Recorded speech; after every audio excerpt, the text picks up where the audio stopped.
అమెరికాలో ఉద్యోగాలు చేయాలి అనుకునేటువంటి ఇండియన్స్‌కి డొనాల్డ్ ట్రంప్ ఇప్పటికే షాక్ ఇచ్చాడు. హెచ్-1బీ వీసాల మీద బోలెడన్ని రెస్ట్రిక్షన్స్ పెట్టి, ఎస్పెషల్లీ $1,00,000 ఫీజు పెట్టి, ఇండియన్స్ ఎక్కువగా అమెరికాకి వెళ్ళి ఉద్యోగాలు చేసుకునేటువంటి పరిస్థితి లేకుండా చేశాడు. ఇప్పుడు తాజాగా అమెరికాకి వెళ్ళి ఉన్నత చదువులు చదువుకుందాము అనుకునేటువంటి విద్యార్థుల ఆశలను కూడా డొనాల్డ్ ట్రంప్ అడియాసలు చేశాడు. హెచ్-1బీ వీసాలే కష్టం అనుకుంటే ఇప్పుడు స్టూడెంట్ వీసాలను కూడా చాలా కాంప్లికేట్ చేశాడు. దీంతో అమెరికాకి వెళ్ళేటువంటి భారతీయ విద్యార్థుల సంఖ్య ప్రస్తుతం గణనీయంగా తగ్గింది. ఎంత తగ్గిందంటే 44.5%. జనరల్గా ఆగస్టులో అడ్మిషన్స్ ఉంటాయి. సో జూలై ఆగస్టులో భారీగా విద్యార్థులు వెళ్తారు విదేశాల నుంచి. వీళ్ళని ఇంటర్నేషనల్ స్టూడెంట్స్ అంటారు, అంతర్జాతీయ విద్యార్థులు. రకరకాల దేశాల నుంచి అమెరికా వెళ్ళి అక్కడ యూనివర్సిటీలో చేరేవాళ్ళు. అందులో ఇండియా వాళ్ళ సంఖ్య ఇటీవల చాలా సంవత్సరాలుగా చాలా ఎక్కువగా ఉంది. అటువంటి ఇండియన్ స్టూడెంట్స్ సంఖ్య 44.5% తగ్గిందట 2024 ఆగస్టుతో పోలిస్తే 2025 ఆగస్టు నెలలో. 74,825 మంది విద్యార్థులు 2024 ఆగస్టులో వెళ్ళారు ఇండియా నుంచి అమెరికాలో యూనివర్సిటీలో చదువుకోవడానికి. ఇప్పుడు ఆ సంఖ్య 41,540కి తగ్గింది. అంటే దాదాపు సగానికి సగం తగ్గినట్టు. అసలు ఓవరాల్గానే అమెరికా ఇచ్చేటువంటి ఈ స్టూడెంట్ వీసాల పర్సంటేజ్ దాదాపు 5వ వంతు తగ్గిందట. 19.1% డ్రాప్ అన్నారు. అంటే అంతకుముందు విదేశాల నుంచి 100 మంది విద్యార్థులు వెళ్తుంటే అమెరికాకి చదువుకోవడానికి ఇప్పుడు 80 మంది విద్యార్థులు మాత్రమే వెళ్ళారు ఈ సంవత్సరం ఓవరాల్గా. అందులో ఇండియన్స్ అయితే దాదాపు సగానికి సగం వాళ్ళ నంబర్ పడిపోయింది. హెచ్-1బీ వీసాల్లో ఎట్లాగైతే ఇండియన్సే దాదాపు 70% ఉంటారో అదేవిధంగా ఈవెన్ చదువుకోవడానికి వెళ్ళే వాళ్ళలో కూడా ఇండియన్స్ సంఖ్య చాలా డామినెంట్గా ఉంటుంది. మిగతా అన్ని దేశాల కంటే అమెరికా వెళ్ళి చదువుకునేటువంటి విద్యార్థుల సంఖ్యలో ఇండియన్సే ఎక్కువ మంది ఉంటారు. ఇప్పుడు దాని మీద కూడా డొనాల్డ్ ట్రంప్ పెద్ద దెబ్బ వేశాడు. ఈ మధ్యకాలంలో ఇండియా నుంచి, మరీ ముఖ్యంగా తెలుగు రాష్ట్రాల నుంచి, ఆంధ్రప్రదేశ్ నుంచి, తెలంగాణ నుంచి ఇక్కడ బీటెక్ చదవగానే లేకపోతే ఇంజనీరింగ్లో ఏ కోర్స్ చేసినా కూడా ఆ వెంటనే అమెరికాకి వెళ్ళి ఎంఎస్ చేయటం అనేది సాధారణంగా జరుగుతోంది. మిడిల్ క్లాస్ ఫ్యామిలీలో పిల్లలు, ఆడపిల్లైనా మగ పిల్లవాడైనా సరే బీటెక్ చదవగానే అమెరికా వెళ్ళడం అనేది పరిపాటి అయిపోయింది. ఆ తర్వాత ఉద్యోగం తెచ్చుకునేటువంటి ప్రయత్నంలో ఉంటారు.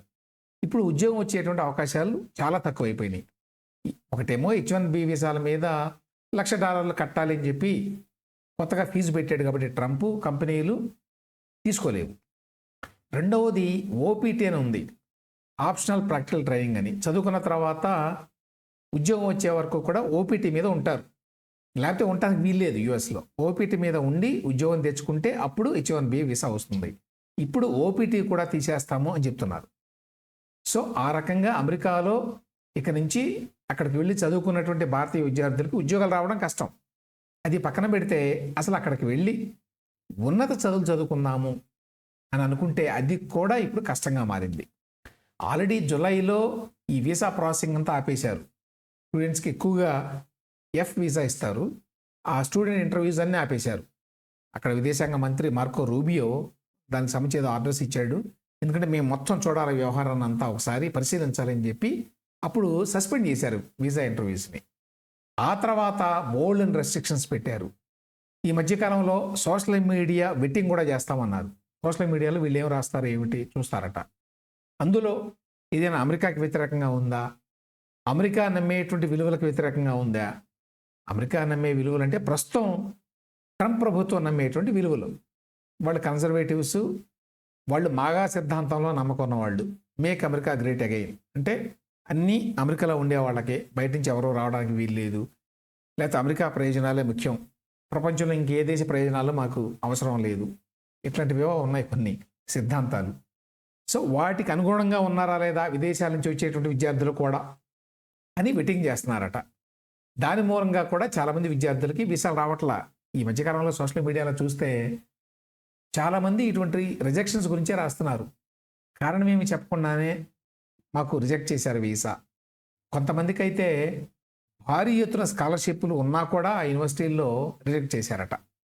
సో ఓవరాల్గా సెంటిమెంట్ ఏమిటంటే ట్రంప్ ప్రభుత్వంలో విదేశాల నుంచి వచ్చేటువంటి విద్యార్థుల్ని రానివ్వకుండా చేయాలి, డిస్కరేజ్ చేయాలి.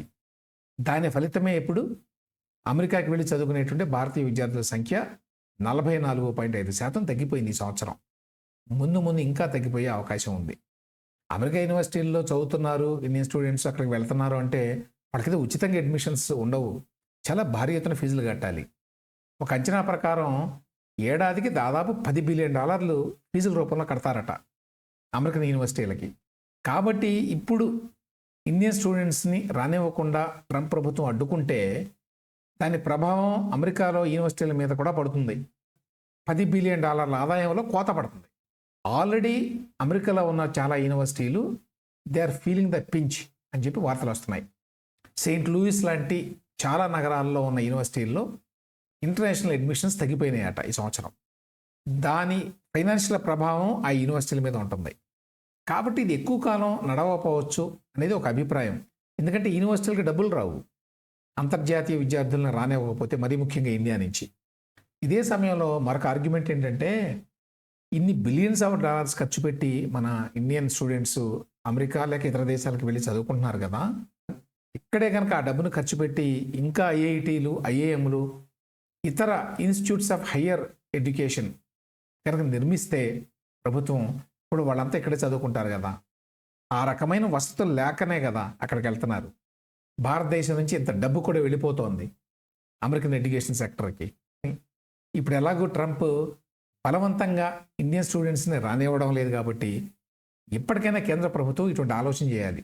ఇక్కడే కనుక సెంటర్స్ ఆఫ్ ఎక్సలెన్స్ను కడితే ఈ స్టూడెంట్స్ అంతా అక్కడ చేరడానికే ప్రిఫరెన్స్ ఇస్తారు.